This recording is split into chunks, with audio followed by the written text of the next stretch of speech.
આવતી 22 જાન્યુઆરી જ્યારે કેટલાય વર્ષો જૂનો પ્રશ્ન જે અયોધ્યાનો હતો અને 22 તારીખે ભવ્ય પ્રાણ પ્રતિષ્ઠા મહોત્સવ એટલે રામને યાદ કર્યા.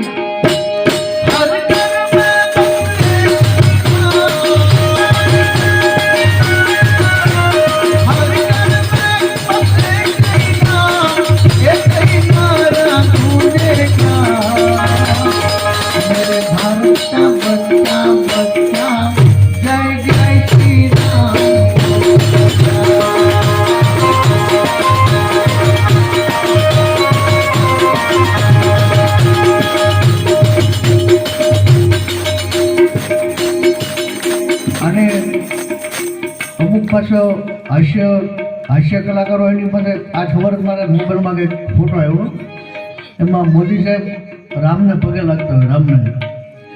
રામને મોદી સાહેબનું શું કે તે તો વાયદો આપ્યો હતો કે 2022 સુધીમાં બધાને આવાસ યોજના છે ને બધા, એટલે મોદી સાહેબે એમ કહ્યું કે તે તો વાયદો આપ્યો હતો કે 2022માં બધાને ઘરનું ઘર હશે, પણ મને નહોતી ખબર કે મારું હશે એમ ઘરનું ઘર એમ.